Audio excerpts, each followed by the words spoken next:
ഇതാ നോക്കി, എൻ്റെ കയ്യിൽ ഇരിക്കുന്നത് ഇതാ നോക്കി, മുല്ലപ്പൂ കേട്ടോ നിറച്ചും. നോക്കി എന്ത് മണമാണെന്നറിയാമോ? ഇത് നമ്മുടെ വീടിന് അടുത്തൊരു ഫ്ലവർ മാർട്ട് ഉണ്ട്. ആരുടെയാണെന്നറിയാമോ? നമ്മുടെ ഗണേശന്റെ ആണേ. നമ്മൾ ഓട്ടോയിൽ കൊറിയറൊക്കെ കൊണ്ട് കൊടുക്കാൻ പോകത്തില്ലേ, വർക്കിനൊക്കെ പോകുമ്പോൾ ഗണേശന്റെ ഓട്ടോയിലാണ് പോകുന്നത് കേട്ടോ. അപ്പം ഗണേശൻ ഒരു ഫ്ലവർ മാർട്ട് നടത്തുന്നുണ്ട്. അപ്പം പെൺകുട്ടിക്ക് വെക്കാനുള്ള മുല്ലപ്പൂവിന്റെ വർക്ക് നമ്മളാണ് ചെയ്യുന്നത്. അപ്പം ഞാൻ മുല്ലപ്പൂ കെട്ടി തുടങ്ങിയിട്ടേ ഉള്ളൂ. ഓരോ ബാച്ച് ഞാനിപ്പോൾ ഫ്രിഡ്ജിൽ കയറ്റിയിട്ടുണ്ട് കേട്ടോ.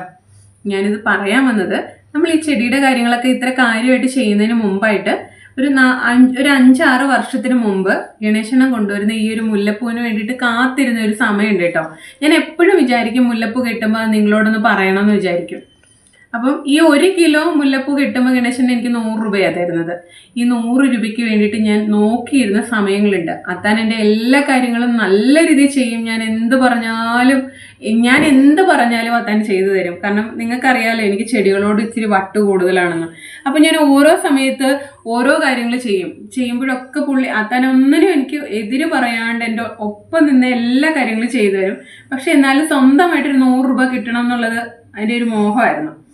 ഒരു 6-7 വർഷം മുന്നേ ഈ ഒരു മുല്ലപ്പൂ കെട്ടി തുടങ്ങുമ്പോഴാണ് ഞാൻ സ്വന്തമായിട്ടൊരു 100 രൂപ വാങ്ങി തുടങ്ങുന്നത്. ഞാൻ എപ്പോഴും ഈ ഒരു കാര്യത്തിൽ ഗണേശനോട് ഞാൻ 100 തവണ കടപ്പെട്ടിരിക്കുന്ന ഒരു കാര്യമാണ് കേട്ടോ. ഭയങ്കര ഒരു സന്തോഷം തോന്നുന്നൊരു കാര്യമാണ്. നമ്മൾ കുറച്ചൊന്ന് മനസ്സൊന്ന് റിലാക്സ് ആവും. ഈ മുല്ലപ്പൂവിൻ്റെ മണവും ഈ ഒരു കട്ടൻ ചായയൊക്കെ കുടിച്ചുകൊണ്ട് ഞാനിങ്ങനെ സന്ധ്യയ്ക്ക് വിളക്കൊക്കെ കൊളുത്തിയിട്ടാണ് സാധാരണ എല്ലാ ദിവസവും ഇവിടെ ഇരുന്ന് നാമം ചൊല്ലിക്കൊണ്ടൊക്കെയാണ് ഞാനിത് കെട്ടാറുള്ളത്.